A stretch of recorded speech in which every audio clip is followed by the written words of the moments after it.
मैं तो कहता हूँ कि आप जिस जाति में जन्मी उसमें गर्व कीजिए आप। कि नहीं, मेरे को पॉलिटिक्स में जाकर इन सारी चीजों को चेंज करना चाहिए। और आप किसी भी जाति को जन्म के आधार पर दोषी कैसे मान सकते हैं? गरीबी जो है वो जाति देख के नहीं आती। सदियों से जिस तरीके से उन्हें दबाया गया है, उन्हें काफी ज्यादा समय लग रहा है उभरने में इस चीज से। शिक्षा थोड़ी कहता है कि शिक्षा में भेदभाव होना चाहिए।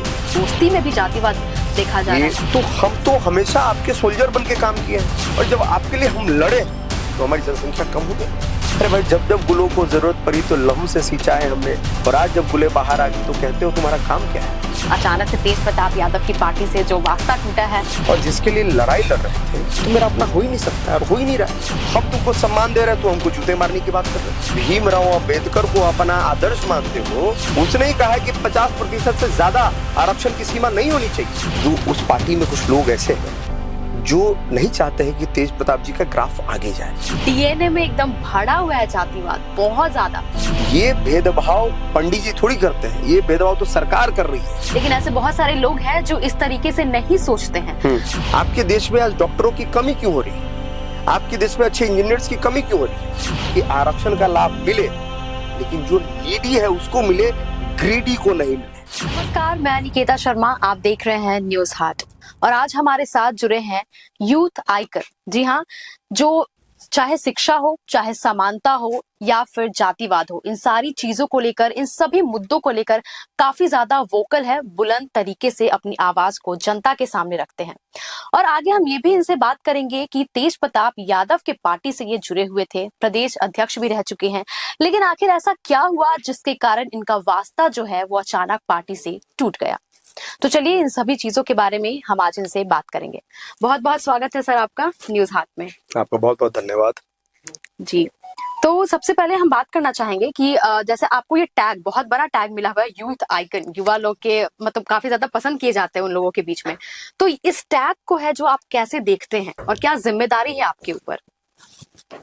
अब ये टैग आई डोंट नो किसने ये टैग बनाया मेरे लिए, लेकिन एक युवा होने के नाते ये मेरी नैतिक जवाबदेही और जिम्मेदारी बनती है कि जो हमारा देश है, देश में लगभग 70 से 80% आबादी आज युवाओं की है, और वो भविष्य है इस देश के। हमारे बिहार की बात करें और भी अदर राज्यों की जब बात करें तो ये लोग भविष्य है देश की। और जब आपका वर्तमान अच्छा होगा तो निश्चित रूप से भविष्य भी अच्छा होगा। तो हम लोग फिलहाल वर्तमान पे काम कर रहे हैं, और जब वर्तमान अच्छा कर लेंगे तो भविष्य निश्चित रूप से भविष्य अच्छा हो जाएगा। तो देखते हैं कैसे क्या हो सकता है। और बहुत, क्योंकि हमारे पास संसाधन भी बहुत कम है और इन कम संसाधनों में कई सारी बड़ी चीजें करनी है, तो बस लड़ाई लड़ रहे हैं, जी, लगे हुए। बिल्कुल। तो आगे ये जानना चाहेंगे कि जैसे शिक्षा को लेकर हो या फिर जातिवाद को लेकर हो, समानता इक्वालिटी को लेकर हो, इन सारी चीजों के बारे में आप काफी ज्यादा ओपनली हर जगह बोलते हैं। तो इस चीज से आपको काफी ज्यादा कहीं से पॉजिटिव मिलता होगा कमेंट्स, कहीं से नेगेटिव मिलता होगा। इस चीज से कैसे डील करते हैं और आपको इस चीज में इंटरेस्ट कैसे आया, कहाँ से आया? कोई तो एक ऐसा पॉइंट होगा जहां से आपको लगा होगा कि नहीं, मेरे को पॉलिटिक्स में जाकर इन सारी चीजों को चेंज करना चाहिए।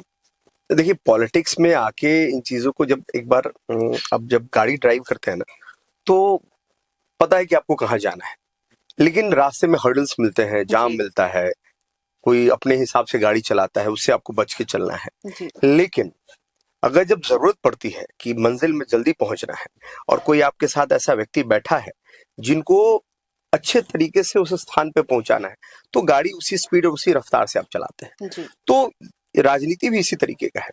और राजनीति में वर्तमान में स्थिति ऐसी बनी हुई है कि ये जो यूजीसी, अब सीधे सीधे मैं मुद्दे पे आता हूँ। जी बिल्कुल। ये यूजीसी जो एक्ट आया अभी, इसमें इन्होंने ओबीसी वर्ग को शामिल कर दिया। पहले से भी था, ये 2012 में ये पहले से भी था, लेकिन इसमें सिर्फ SC ST के लोग थे। बाद में इसमें ओबीसी वर्ग को भी शामिल कर दिया गया। लेकिन एक पूरा वर्ग जिसको आप मतलब इसको आप जन्म के आधार पर क्रिमिनल मान के आप उसको अलग कर दिए। तो हमारा संविधान का वॉल्यूम 3 का आर्टिकल 12 से लेके 33 तक ये हमको आजादी देता है, अभिव्यक्ति की आजादी देता है। आर्टिकल 15 में आजादी देता है कि हर व्यक्ति को समानता का अधिकार है। तो जब व्यक्ति समानता के अधिकार की बात करती है, वही हमको सरकार हमको ये राइट देती है, मौलिक अधिकार देती है, तो भैया हम अपने अधिकार के लिए नहीं लड़े? तो लड़ना तो पड़ेगा ना। जी जी। और आप किसी भी जाति को जन्म के आधार पर दोषी कैसे मान सकते हैं? हो सकता है ऐसी कई बुराइयां हुई होंगी, लेकिन एक आध दो मामलों में आप पूरे के पूरे कौम को अगर आप गलत ठहराएंगे तो ये तो गलत है ना। जी बिल्कुल, ये तो बहुत गलत है। ओबीसी से एक बात मुझे याद आया कि जैसे ओबीसी ऐसे वर्ग हैं जो कहते हैं कि ना उन्हें फायदा ही मिलता है और ना मतलब रिजर्वेशन में भी उनका बहुत ज्यादा कुछ खास रोल नहीं रहता है, और इधर जनरल वालों के तरफ से भी उनको सुनना पड़ता है। तो वो लोग अपने आप को ऐसा सोचते हैं कि वो लोग बीच मझधार में है, तो वो लोग अपने लिए चाहते हैं लड़ना कि ना हम लोग बीच में आ गए हैं, कहीं से वैल्यू ही नहीं मिलता है। अभी नहीं, आप देखेंगे तो मैक्सिमम जो बड़े बड़े पदों पे हैं, जी अभी आप हमारे देश के प्रधानमंत्री जी किस पद पे हैं? मतलब किस जाति से? आप हमारे बिहार में आइए ना, बिहार में हमारे जो मुख्यमंत्री, उप मुख्यमंत्री, जी बिल्कुल किस पद पे हैं? और हमारी जो प्रेसिडेंट है, बिल्कुल। तो अब इतने बड़े बड़े पद पे आप हैं, और उसके बावजूद भी अगर आप ये कह रहे हैं कि आप दबे हुए हैं, आपको अधिकार नहीं मिल रहा है, तो ये गलत है ना। जी बिल्कुल। मेरा मानना है कि सबको समान अधिकार मिलना चाहिए, चाहे वो जिस भी जाति से हो। गरीबी जो है वो जाति देख के नहीं आती है। ये बात किसी भी जाति का व्यक्ति गरीब और अमीर हो सकता है। तो जब किसी भी जाति का व्यक्ति गरीब और अमीर हो सकता है, तो उसकी योग्यता के आधार पर, उसकी आर्थिक स्थिति के आधार पर उसको रिजर्वेशन मिलना चाहिए और उसको वही सम्मान मिलना चाहिए। लेकिन ये भी तो है ना, जैसे जिनको रिजर्वेशन मिलता है, जैसे एसटी एससी जो भी है या ओबीसी जिनको भी रिजर्वेशन मिलता है, तो उनका भी ऐसा कहना है कि सदियों से जिस तरीके से उन्हें दबाया गया है, उन्हें काफी ज्यादा समय लग रहा है उभरने में इस चीज से। लेकिन जो जनरल से जो भी लोग आते हैं, जनरल कैटेगरी से, उनका कहना है कि अभी तो आप लोग को फ्रीडम मिला हुआ है, रिजर्वेशन तो आप लोग यहाँ तक पहुंच कर तो दिखाओ। लेकिन उन लोग का यही कहना है कि अभी हम लोग यहाँ पे आ चुके हैं, फिर भी इक्वालिटी जो है यूनिवर्सिटीज में, आप फिलहाल देखे होंगे एक पत्रकार का भी जो जिस तरीके से हाल हुआ है वहां पे यूनिवर्सिटीज में, ये काफी ज्यादा बड़ी बड़ी यूनिवर्सिटी कहने के लिए है दिल्ली विश्वविद्यालय, लेकिन वहां पे इतना ज्यादा जातिवाद देखा जा रहा है, दोस्ती में भी जातिवाद देखा जा रहा है। ये जातिवाद आया कब से? ये जब से ये जो बिल पास हुआ, तब से ज्यादा ये चीज उभर के सामने आ गई। और ये जो चीज है, ये सिर्फ अभी बड़े बड़े शहरों में है, इसका जहर छोटे शहरों में आएगा, गांव में आएगा, तो फिर क्या स्थिति होगी? जो देश हिंदू राष्ट्र बनने की दिशा में आगे बढ़ रहा था, जो देश बात कर रहा था कि सबका साथ सबका विकास, जो सरकार बात कर रही थी सबका साथ सबका विकास, आज आप उसको तोड़ रहे हैं, आप उसको जाति में तोड़ रहे हैं। तो इस स्थिति में तो आप समझिए ना, शिक्षा थोड़ी कहता है कि शिक्षा में भेदभाव होना चाहिए। शिक्षा में भेदभाव नहीं होना चाहिए। शिक्षा, हमारे यहाँ जो व्यवस्था बनी थी उसमें तो भगवान राम को भी देखिए ना, भगवान राम ने जब शिक्षा ग्रहण किया था तो निषाद राज ने भी शिक्षा ग्रहण किया था, और दोनों एक साथ बैठे थे, तो उस समय भी भेदभाव नहीं था। और ये जो पढ़ाया जाता है कि आपका वर्षों से शोषण किया गया है, आपको वर्षों से मारा गया है, आपको दबाया गया है, कुचला गया है। आप मुझे एक बात बताइए, मैं जब वर्षों की बात करता हूं तो मैं वर्षों की बात करता हूं और बिहार के इतिहास से शुरू करता हूं। अब ये बताइए, महानंद से शुरू करते हैं। महानंद किस जाति से थे? जो चक्रवर्ती सम्राट हुए, महानंद किस जाति से थे? वो नापिक थे। नापिक मतलब नाई कास्ट के लोग थे, और वो यहाँ पे सम्राट रहे हैं, ठीक है। उसके बाद चंद्रगुप्त मौर्य आए। चंद्रगुप्त मौर्य किस जाति से थे? यही लोग कहते हैं कि वो कुशवाहा समाज से थे। चंद्रगुप्त मौर्य का जो शासन काल था, मगध से लेके कहां तक? अफगानिस्तान तक। इतना बड़ा चक्रवर्ती सम्राट कोई सामान्य वर्ग का आदमी बना? नहीं, ऐसा कोई बना? जी नहीं बना। अब आइए राजपूतों के पास। उन लोगों का शासन सिर्फ और सिर्फ कहां था? राजस्थान के बॉर्डरों पे, जहां से आक्रमणकारी आते थे। तो हम तो हमेशा आपके सोल्जर बन के काम किए हैं, हमने आपका सोल्जर बन के हमेशा आपके लिए काम किया है, हमने आपके लिए लड़ाई लड़ी है। और जब आपके लिए हम लड़े हैं तो हमारी जनसंख्या कम हो गई। हमारी जनसंख्या कम हो गई। एक बार में 30-30 हजार औरतें उन्होंने जौहर किया है, इतिहास गवाह है इसका।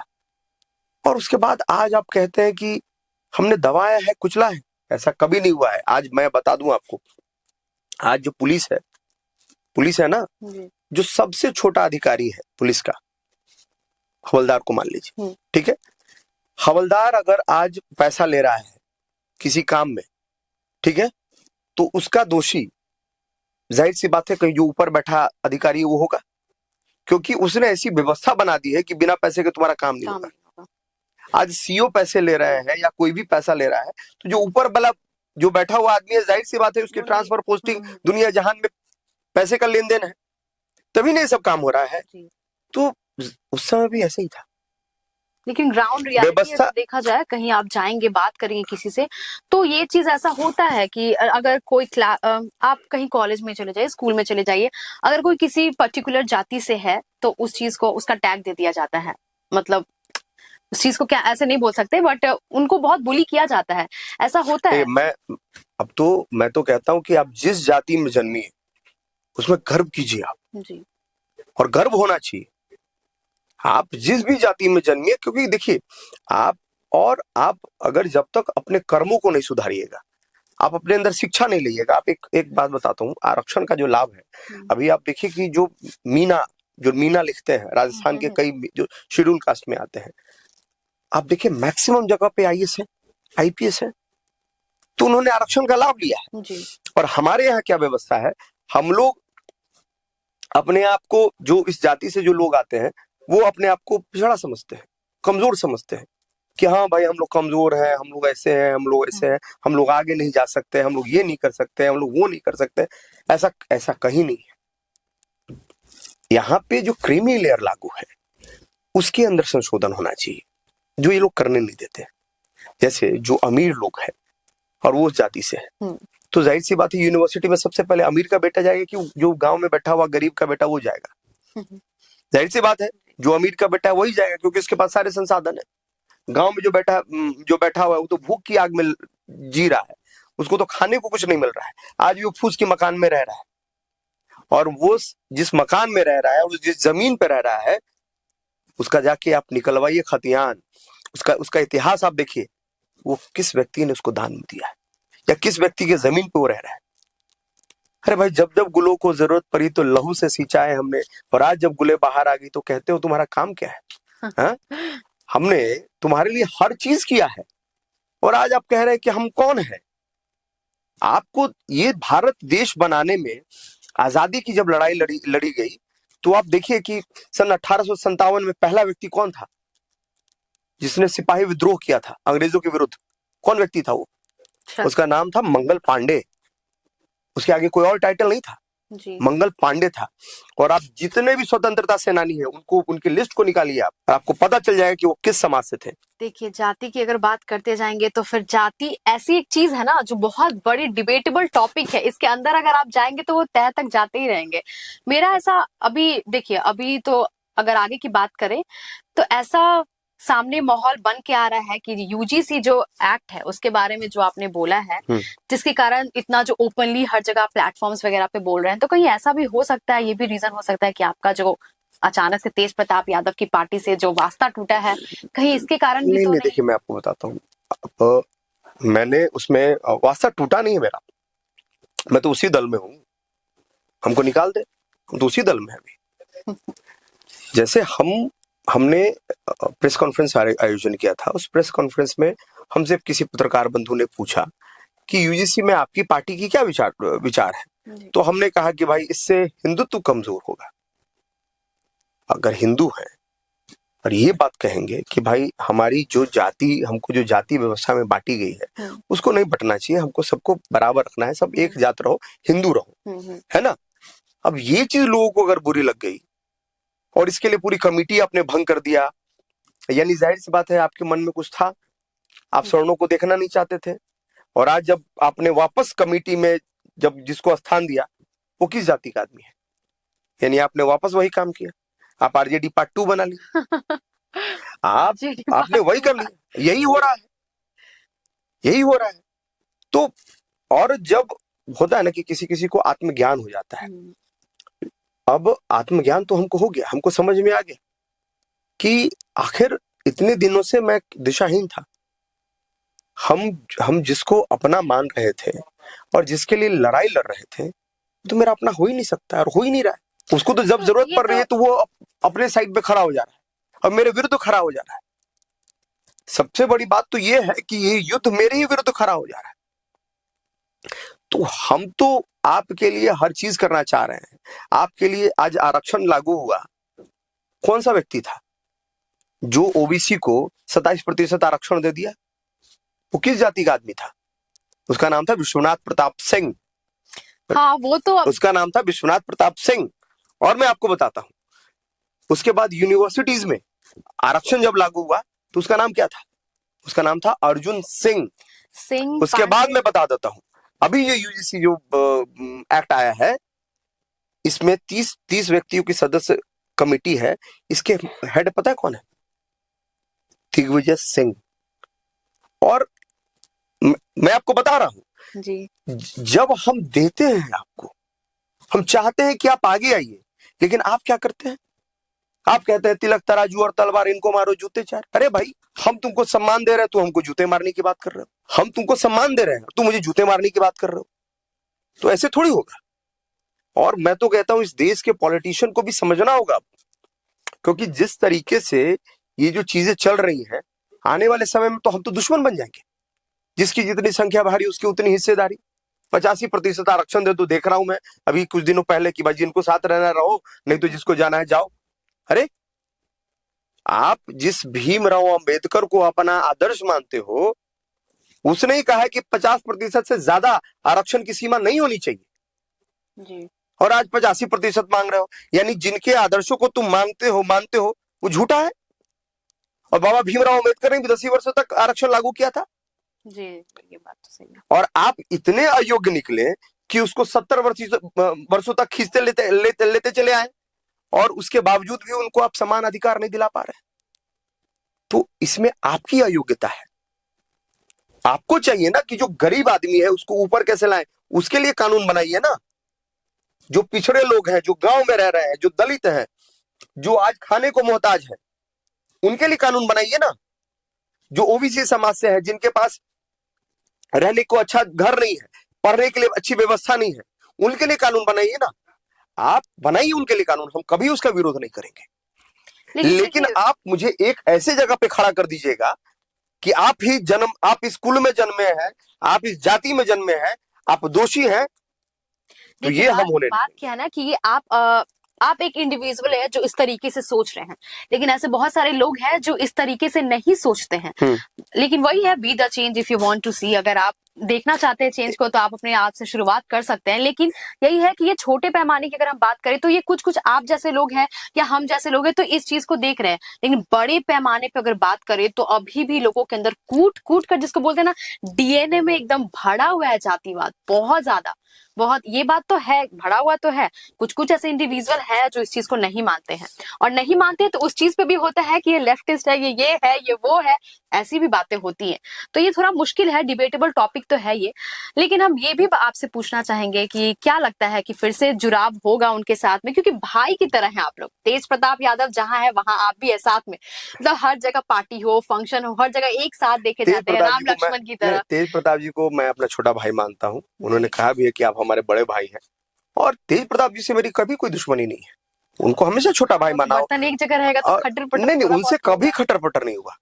कभी उन्होंने मेरे से कभी गलत शब्दों में मेरे साथ बात नहीं करी, और न मैंने उनसे करी है। हाँ, वो जहाँ गलत होते हैं, जहां मुझे लगता है कि आप यहाँ गलत हैं, तो बड़े भाई के नाते, तो बड़े भाई होने के नाते मैं उनको करेक्ट करता हूँ। ये चीज जो उस पार्टी में कुछ लोग ऐसे हैं जो नहीं चाहते हैं कि तेज प्रताप जी का ग्राफ आगे जाए, ऊपर उठे, वो नहीं चाहते हैं। वो चाहते हैं कि तेज प्रताप जी इन्हीं जंजालों में फंसे रह जाए। और आप देखिए ना, आप 27 जनवरी से पहले के तेज प्रताप को देख लीजिए और 27 जनवरी के बाद के तेज प्रताप को देख लीजिए। आज कितना तारीख है? आज 18 तारीख है। 27 जनवरी से आज 18 फरवरी तक के तेज प्रताप को देख लीजिए। उनका ग्राफ ऊपर गया है कि नीचे आया है, ये आपको भी पता है। ये आपको भी पता है किस टॉपिक पे बोलना है, किस टॉपिक पे नहीं बोलना है। अब हर टॉपिक पे इतने बड़े नेता जिसको हम चाह रहे थे कि बिहारी नहीं, जिसका एक्सेप्टेंस पूरे देश में है, उस नेता को आप एकदम इतना छोटा छोटा टॉपिक पे बुलवा के उनकी छवि को खराब कर दिया आपने। जो है वो कम। आप बात बात पे उनसे ऐसे डिसीजंस करवा देते हैं जिससे उनकी छवि खराब हो रही है। उनको नॉन सीरियस पॉलिटिशियन लोग समझने लगे हैं लोग। लेकिन मसला है कि हम आखिर कब तक समझाएंगे। समझना तो उनको ही है कि उनको क्या करना है, ये तो उनको समझना होगा कि उनका हितैषी चाहने वाला कौन है। कोई ना कोई ऐसा थर्ड पार्टी से थर्ड पर्सन ऐसा है जो ये चीज को नहीं बर्दाश्त कर रहा। एग्जैक्टली ये आप भी देख रही होंगी कि भाई उस पार्टी में कोई व्यक्ति नहीं चाह रहा है कि ये अच्छा हो, ये पार्टी आगे बढ़े, कोई नहीं चाह रहा है। नहीं तो आप समझिए कि बनी बनाई कमेटी जो इतने कम समय में हमने बनाई थी, 1 तारीख को कार्यकारिणी की बैठक होनी थी, 300-400 लोग आने थे, उसमें सब चीज हो रखा था, सारी तैयारी हो गई, और 27 तारीख को अचानक हम तो आप ही के फंक्शन में आए थे और हम यहाँ बैठे हैं और हम फालूदा खा रहे हैं ऐसे, और पता चलता है धीरज बाबू आते कहते हैं कि भैया ये देखिए क्या, हमने क्या हुआ, तो कमेटी भंग हो गया। हमने अरे ये क्या हो गया, तो हम लोग कोई बात नहीं, चलो हम बात करेंगे इसके ऊपर। तो फिर बातें हुई, तो अरे ऐसा ऐसा यूजीसी पे आपने कुछ बोल दिया। हमने यूजीसी पे हमने क्या बोला, तो नहीं वो न्यूज में चला रहा है कि हम विरोध करेंगे। हमने विरोध करेंगे, उसके आगे एक क्वेश्चन मार्क है। जी बिल्कुल, करेंगे कि नहीं करेंगे, दैट इज क्वेश्चन मार्क, और राजनीति में ऑलवेज क्वेश्चन मार्क होता है। ठीक है, नहीं होता किसी एग्जैक्टली और हम कंफर्म ही कर दी, तो फिर राजनीति क्या की है। तो मसला यह है कि हम आपको यूजीसी का समर्थन करना करिए, कोई दिक्कत नहीं है, लेकिन आपको एक समाज के साथ खड़ा नहीं होना होगा। आपको हर समाज को, हर वर्ग को साथ में लेकर चलना पड़ेगा। आपको यह भी कहना होगा कि जिस तरीके से यूजीसी, आखिर कुछ दिनों बाद तो वो हाई कोर्ट, सुप्रीम कोर्ट ने उस पर रोक ही लगा दी। जी बिल्कुल, 2 ही दिन बाद रोक लगा दी। तो उनको कहीं ना कहीं ऐसा है कि विचारधारा जो है, हाँ, वो जो है एक साथ मैच आप लोग का नहीं करता, क्लैश कर रहा था उसी बीच में। हाँ हो सकता है तो कि क्या लगता है कि मतलब दोबारा फिर से सब हम तो अभी हैं वर्तमान में, हम उनके दल में हैं, हम तेज प्रताप जी के दल में हैं, लेकिन अब आगे वो जाने। कहीं अगर किसी और पार्टी से ऑफर आए तो? ऑफर तो बहुत सारे रहते हैं। ऑफर तो देखिए, आप एक अच्छी योग्य एंकर है, एक अच्छा काम करते हैं, अच्छे कैमरामैन है, तो जाहिर सी बात है कि ये राजनीतिक सेक्टर है। हर व्यक्ति को चाहता है कि भाई हमको, मेरे पास कोई अच्छे व्यक्ति रहे जो मेरे लिए काम करे, जिनका एक अच्छा टैलेंट हो। तो टैलेंट की पूछ है ना जी, तो कहीं है कि नहीं, आरक्षण की थोड़ी पूछ है यहाँ पे कि आरक्षित हैं, आप आ जाइए, आप अच्छा बोल भी नहीं पा रही, बैठी रहेंगी। हाँ भाई ठीक है, इनको बोलना है 10 शब्द, एक ही शब्द बोलेंगे क्योंकि आरक्षण से आई है, तो उसकी पूछ नहीं होगी। जी। क्रिकेट में आरक्षण नहीं होता है। क्रिकेट में अगर आरक्षण 85% लागू कर दिया जाए तो क्या होगा क्रिकेटर्स का हाल, समझिए क्या होगा क्रिकेटर्स का हाल। वहां पे सूर्य कुमार यादव जैसे कप्तान नहीं दिखेंगे। एग्जैक्टली मैं देखिए, अब सूर्य कुमार यादव ओबीसी समाज से जी, लेकिन योग्य है तो कैप्टन है, बिल्कुल योग्य है तो कैप्टन है। ये नहीं है कि वो आरक्षित है तो कैप्टन है, नहीं, वो योग्य है तो, समझ रहे हैं। वहां वैभव सूर्यवंशी भी है, वहां पे जी, छोटा सा बच्चा है, योग्य है तो वो काम कर रहा है, तो वो खेल रहा है। विराट कोहली से लेके आप जितने लोगों को देखे, सचिन तेंदुलकर, तो जो, क्योंकि ये सब है ना योग्यता के आधार पे होती है। जी, आप सेना में देखिए ना, सेना में भी जो योग्य है वो फ्रंट फुट पे लड़ता है, बिल्कुल, है कि नहीं। अब वहां भी अगर आप अभी देखिए, अब ये सब बोलना नहीं है लेकिन मैं फिर भी बोलता हूं आपको, अब आपको रक्षक कैसा चाहिए। आरक्षण में आज 10% जो ईडब्ल्यूएस को मिला, जी, आरक्षण मिला उनको, लेकिन आप उसमें देखिएगा ना तो इनकी जो उम्र की सीमा है 25 वर्ष, वो कम है। क्या है भाई, हम 25 वर्ष में क्यों अयोग्य हो गए। हम ईडब्ल्यूएस में हैं, हमको फॉर्म में पैसा लगेगा, हर जगह हमको जाना है, हम समझ रहे हैं। हम आपसे 4 गुना ज्यादा फीस भर रहे हैं, ईडब्ल्यूएस में है, तो आरक्षण किस बात का है सीटों में। तो अब ये सब चीजें समझिए, हमारी हाइट अगर 5 फीट 8 इंच है और आपकी हाइट 5 फीट 3 इंच है, तो आप योग्य है, 5 फीट 8 वाला योग्य नहीं है। तो ये भेदभाव पंडित जी थोड़ी करते हैं, ये भेदभाव तो सरकार कर रही है। जब बच्चा मैट्रिक का एग्जाम देता है और एग्जाम देने के बाद जाता है तो जाति प्रमाण पत्र पूछा जाता है, भाई तो जाति प्रमाण पत्र कौन देता है, पंडित जी। नहीं, वैसे तो एक खान सर का ही एक है लाइन कि जैसे कि अगर आपको चाहिए कि रिजर्वेशन खत्म हो जाए इस देश से, तो आप अपना जाति मेरे को दे दीजिए, रिजर्वेशन आप ले लीजिए, ऐसा है उनका कहना। इस लाइन पे आप क्या कहना चाहेंगे? देखिए खान सर बड़े इंटेलेक्चुअल लोग हैं और खान सर जो भी बात बोलते हैं वो बड़ा सही बोलते हैं, ठीक है, लेकिन वो शिक्षक है और ऐसे शिक्षक को भी आगे आना चाहिए और बहुत अच्छी बात बोलते हैं वो, और उनकी बातों में कहीं ना कहीं कोई ग्राउंड तो होता ही होता है और उसी ग्राउंड के आधार पे वो बात बोलते हैं, ठीक है, वो पढ़ाते हैं, लोगों को ज्ञान देते हैं, कई सारी चीजें करते हैं, तो कहना भी उनका सही है। लेकिन एक बात है कि जाति है कि जाति नहीं जाति है वो जाति नहीं, आप अपना धर्म बदल सकते हैं लेकिन आपके पास ऑप्शन नहीं है कि आप जाति बदल सकते हैं। ये इस टॉपिक आगे हम लोग पढ़ते हैं, क्योंकि ये टॉपिक ऐसा है ना कि इसमें अगर आप जितना अंदर जाइएगा वो अंदर जाते ही जाएगा और ये खत्म नहीं होता है। नहीं देखिए, खत्म होने की बात नहीं है। इस टॉपिक पे घंटों घंटों तक बहस होती ही चला जाता है और वो बहस जो है ना वो एक जंग में फिर नहीं देखिए, ये मसला ये है कि हम, क्योंकि लोगों के अंदर जो है ना एक्सेप्टेंस नहीं है, बात ये है।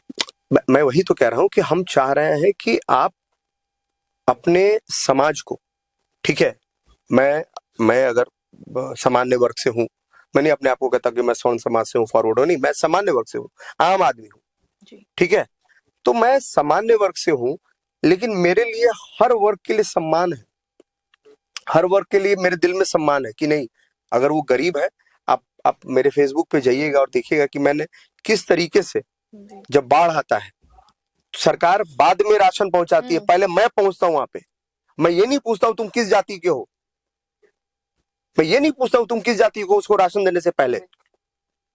छठ में जब साड़ी बांटते हैं, चाहे जहां से भी साड़ी हम लोग लाए, हम लोग जाति देख के साड़ी प्रसाद नहीं ना देते हैं। अब छठ घाट में जाइए, वहां पता चलेगा इन लोग का तो ये मानसिकता धीरे धीरे सरकार की आ जाएगी, ये लोग कहेंगे कि प्राइवेट सेक्टर में आरक्षण लागू कर दो। हाँ, ये बात उठी भी थी। हाँ, सोचिए, प्राइवेट सेक्टर में आरक्षण लागू कर दो, उसके बाद क्या कहेंगे, उसके बाद कहेंगे कि लैंड रिफॉर्मिंग एक्ट लागू कर दो। जानते हैं कैसा एक्ट होगा? इस एक्ट के आधार पे क्या है कि जिसकी जितनी संख्या होगी उसके आधार पर उसको उतना जमीन मिलेगा। आप चाह क्या रहे हैं? तो ठीक है, आपकी बात चलिए हम मान लिए, आप हमको, हम 4-5 जाति हैं, हमको एक एक स्टेट दे दीजिए, हम आराम से अपना एक देश बना लेते हैं और हम लोग वहीं रह लेते हैं, है ना। वो ये दिनकर जी की कविता भी है ना, रश्मि रथी का, कि हमको दे दो केवल 5 ग्राम, हम रखो अपनी धरती तमाम, हम खुशी से वहीं खाएंगे, नाश परिजनों पे उठाएंगे। लेकिन दुर्योधन वो भी दे न सका। दिक्कत यह है कि वो भी नहीं दे पाएंगे लोग। आप रिजर्वेशन ले लो ना, 100% रिजर्वेशन ले लो, लेकिन मेरी भी शर्त है, आप रिजर्वेशन वाले लोगों के लिए एक अलग हॉस्पिटल बना लीजिए और उसमें रिजर्व्ड लोग के कई लोग जाए, अब उस डॉक्टर से दिखाएं जो 4 नंबर लाया है वो सर्जन बने, है ना, 2 नंबर लाया है वो हड्डी का विशेषज्ञ बन जाए, समझ रहे हैं। और जाइए रिजर्वेशन वाले रिजर्वेशन से दिखाइए। मैं दावे के साथ कहता हूं कि जिसका बेटा वो 4 नंबर वाला अगर वो क्या कहते हैं सर्जन बन जाएगा, डॉक्टर बन जाएगा, उसकी मां उससे नहीं दिखाएगी, बोला तू पढ़ा ही नहीं। देखिए मसला ये है कि आप इससे एडमिशन तो ले लेंगे, आपको सरवाइव आप आगे तक जो है अब इससे क्या होता है कि इससे ड्रॉप आउट स्टूडेंट की संख्या ज्यादा बढ़ जाती है और इससे सीट बर्बाद हो जाता है, जिसमें योग्य लोग पहुंच जाते। आपके देश में आज डॉक्टरों की कमी क्यों हो रही है? आपके देश में अच्छे इंजीनियर्स की कमी क्यों हो रही है? आपके देश में अच्छे एम्प्लॉयज की कमी क्यों हो रही है? क्योंकि रिजर्वेशन का लाभ उठा के लोग को तो मिल जाता है, वो सीट मिल जाता है, लेकिन आप पढ़ते नहीं है। जो 70% लाया है वो व्यक्ति उसी किताब से पढ़ा होगा, लेकिन आपको तो कहना कि कैसू करके 30% ले आएंगे, आपको पास हो जाना है। आप 70 वाला पढ़ाई नहीं पढ़ते हैं ना, आपको 30 वाला आपको पढ़ाई पढ़ना है, तो आप 30 वाला पढ़ाई तो पढ़ लीजिएगा, लेकिन आगे जब जाइएगा तब क्या कीजिएगा? हाँ वही होता है। हाँ, इसी वजह से लोग बहुत ज्यादा ड्रॉप कर देते हैं। ड्रॉप होता है, और जब ड्रॉप हो जाता है तो समझिए कि हमारा सीट बर्बाद हो जाता है। तो आप इसके लिए बेटर ऑप्शन ये होगा कि आप बाकायदा वैसा ही एक यूनिवर्सिटी बना लीजिए, उनके लिए अलग यूनिवर्सिटी और बाकी लोगों के लिए अलग यूनिवर्सिटी बना लीजिए। तो फिर कहिए कि पक्षपात है। पक्षपात हम नहीं कर रहे, पक्षपात आप कर रहे हैं, और ये नहीं होना चाहिए। किसी को टैलेंट को मत दबाइए, ये देश बर्बाद हो रहा है। अमेरिका आज इतना आगे क्यों है, जिसको आज अब आप मान रहे हैं कि अमेरिका इतना आगे है, चाइना इतना आगे है, जापान इतना आगे है? क्योंकि वहां आरक्षण लागू नहीं है, वहां टैलेंट लागू है। और मैं आरक्षण का विरोध नहीं कर रहा हूं, मैं ये कह रहा हूं कि आरक्षण का लाभ मिले, लेकिन जो नीडी है उसको मिले, ग्रीडी को नहीं मिले। जी बिल्कुल सही बात है। तो आपसे ये एक अंतिम सवाल है, ये पूछना चाहेंगे कि कोई ऐसा पार्टी होगा जिससे आपको लगता है कि अभी आप जिस तरीके से इस पार्टी में हैं, तो आपका जो विचारधारा है, जो आपका थिंकिंग है, वो मैच नहीं कर रहा कहीं ना कहीं किसी चीज से, जिसकी वजह से बहुत सारे क्लैशेस भी आए और अभी ऐसा भी हुआ है फिलहाल में। तो ऐसा कभी तो लगता होगा ना कि हाँ, इस इंसान से एक लोगों को हो जाता है कि मेरा वाइब मैच कर रहा है, तो आपको ऐसा तो लगता है कि इस पार्टी से या इस पर्टिकुलर लोग से मेरा जो है विचारधारा जो है, ऐसा लग रहा है कि इसके साथ काम करने से मेरा बात बन सकता है, जो हम लोगों तक पहुंचाना चाहते हैं अभी इस पे अभी मुझे नहीं लगता अभी ऐसी कोई बात है। जहाँ ड्राइविंग सीट पे मैं था और मैं जहाँ गाड़ी चला रहा था, तो मुझे लगता था कि ये सही है और यहाँ हम हर समाज, हर वर्ग के लिए हम काम कर सकते हैं।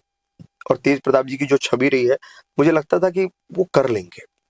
और जिस तरीके से उनके लिए हम काम कर रहे थे, क्योंकि होता क्या है कि आज हम लोग इस कमरे में बैठे हैं ना, इस कमरे में सिर्फ शूटिंग हो रही है जी।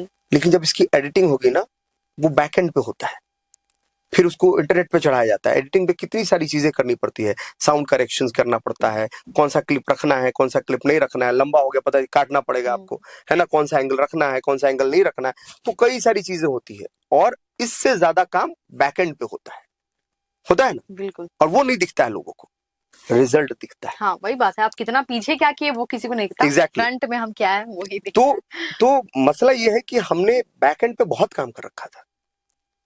अब हो सकता है आपने भी बहुत सारी तैयारी कर रखी होंगी, वो तैयारी तो मैंने देखी नहीं है कि नहीं, लेकिन हमने तो सिर्फ और सिर्फ आपका सवाल का जवाब दिया। तो ये मसला है कि लोग आपके टैलेंट को तब समझेंगे जब आपको मौका देंगे काम करने का जी। और एक दिन में Rome was not built in a day, ये कहानी है ना, तो एक दिन में बना नहीं था। तो हम लोग तो भाई इस देश के लिए काम करना चाहते हैं, समाज के लिए काम करना चाहते हैं, हर शोषित वंचित लोगों के लिए काम करना चाहते हैं। शोषित वंचित का अर्थ ये नहीं है कि पिछड़ा और अति पिछड़ा और दलित। शोषित वंचित का अर्थ ये है जो वाकई में शोषित और वंचित है, चाहे वो जिस भी जाति और धर्म से है, जिस भी जाति और धर्म से है। मैंने कई ऐसे ब्राह्मणों को भी देखा है जो आज उनके पास खाने को है, पता नहीं कल क्या खाएंगे, उनके पास ये नहीं है कि कल 100-200 रुपया मिलेगा कि नहीं मिलेगा, इसकी भी कोई गारंटी नहीं है। उनके हालात उन पशु और पक्षियों की तरह होते हैं कि जो आज तो खा लेंगे, कल कहां से खाना मिलेगा ये नहीं जानते लोग। मैंने ऐसे भी ब्राह्मण और ऐसे भी अग्री जाति के कई लोगों को मैंने देखा है और अपने आंख से देखा है, कई लोगों को मैंने देखा है। तो ऐसे लोगों को भी उचित स्थान मिलना चाहिए। मुझे एक आखिरी बार संदेश आप दे दीजिए लोगों को कि मतलब बेसिकली स्पेशली आप यूथ को दीजिए, युवा को। आजकल के जो युवा है या जेनजी जिनको बोल दीजिए, वो लोग अगर जातिवाद को लेकर के कहीं बात करें, अपने घर हो, फ्रेंड्स हो या फिर कॉलेज वगैरह जहां भी काम करते हो, अगर वो लोग ऐसा बात करें तो उनको आप क्या संदेश देना चाहेंगे? देखिए, मैं इतना ही कहूंगा तमाम युवाओं को, तमाम लोगों को कि आप जिस भी जाति में जन्मे हो उस पर गर्व कीजिए। और गर्व तो तब आप कीजिएगा जब आपके साथ कोई मिलके अपने आप को छोटा ना महसूस करे, अपने आप को छला हुआ महसूस ना करे जी। तब आपको आपकी जाति पे गर्व होगा और तब आपको अपने आप पे गर्व होगा, तब आपके माँ बाप के आपके ऊपर गर्व होगा और आपके समाज को भी आपके ऊपर गर्व होगा। तो अपने आप को ऐसा बनाइए, एक शब्दों में मैं उसको कहूंगा कि अपने आप को इतना बड़ा बनाओ कि आपके साथ बैठने वाले अपने आप को छोटा ना समझे। बिल्कुल सही बात कही, ये होना चाहिए। क्योंकि जेनजिस के अंदर ऐसा है कि आज के टाइम पे बहुत कम लोग ऐसे हैं जो जातिवाद को मान रहे हैं, जेनजिस, लेकिन कुछ ऐसे भी हैं जो अपने परिवार के प्रेशर में आकर के वो लोग भी ऐसा जाति वाला खून थोड़ा सा उन लोग के अंदर भी हो जाता है, हम तो राजपूत, अरे हम तो भूमिया, ऐसा वाला हो जाता है सीन। तो यही इसलिए ये मैं बोली थी क्योंकि आपका जो है यूथ के अंदर काफी ज्यादा क्रेज है, तो ये आप अगर मैसेज पहुंचाएंगे तो वो लोग ज्यादा अच्छे तरीके से समझेंगे। एग्जैक्टली क्योंकि वो लोग इंस्पायर होते हैं ना कि अच्छा ये ऐसे बोल रहे हैं, चलो मेरे को भी बोलना है। अब नहीं, ये होना भी चाहिए, ये होना भी चाहिए। मेरे तो सभी जाति धर्म के लोग मेरे बहुत अच्छे दोस्त हैं, सभी जाति धर्म के लोग, चाहे वो मुस्लिम हो, पंजाबी हो, यादव हो, या कुर्मी हो, या और भी अदर कई कई कास्ट हैं जो मेरे बहुत दिल के करीब हैं, जिनको मैं बहुत दिल से मानता भी हूँ, और वो भी मुझे बहुत मानते हैं, ठीक है। लेकिन आज जब ये सब जो मुद्दा आया है, ये सब जो चीजें आई हैं, मैं इसलिए नहीं लड़ रहा हूँ क्योंकि इससे सिर्फ स्वर्ण जाति को अलग किया गया है, मैं इसलिए लड़ रहा हूँ यहाँ अनइक्वालिटी की बात हो रही है। जी बिल्कुल, समानता नहीं दिख रहा। एग्जैक्टली, मैं इसलिए लड़ रहा हूँ क्योंकि मुझे अगर ये यूजीसी है ना, कल को हो सके अगर ये ओबीसी के साथ भी होता ना, तो शायद मैं इसके लिए भी लड़ता, दलितों के साथ होता तो भी मैं लड़ता। योद्धा जो होता है ना, वो सभी के लिए वो जात धर्म नहीं देखते। वो एक है ना कि गोत्र जानना बड़ा कठिन है नदियों का और वीरों का, गोत्र जानना बड़ा कठिन है नदियों का और वीरों का, धनुष छोड़ के और क्या प्रमाण होता है रणधीरों का। तो हम लोग रणधीर हैं, रण में लड़ते हैं, लोगों के लिए लड़ते हैं, लड़ते थे, लड़ते हैं और लड़ते रहेंगे। जी, तो बहुत बहुत धन्यवाद आपका। और अभी हम इस जो बातचीत जो है हमारा, उसको हम यहीं पे अभी खत्म करते हैं, और आगे भी हम आपके साथ ऐसे ही चीज को लेकर आते रहेंगे, जिस तरीके से हमने आज बात किया, चाहे वो एजुकेशन सिस्टम को लेकर हो, चाहे वो यूनिवर्सिटीज में जिस तरीके से कास्टिज्म चलता है उस चीज को लेकर हो, इक्वालिटी को लेकर हो, जिस तरीके से डिस्क्रिमिनेशन चलता है हर जगह, उस चीज को लेकर हमने बात किया। तेज प्रताप यादव से अभी जो है थोड़ा जो भी चला वो क्यों चला, कैसे चला, और आगे इनकी क्या प्लानिंग है, इन सारी चीजों के बारे में हमने अभी बात की। अब फिर मिलेंगे आपके साथ अगले एपिसोड में, अगले बार मिलेंगे फिर से इसी तरीके के और भी अलग अलग टॉपिक्स को लेकर के। तब तक के लिए धन्यवाद।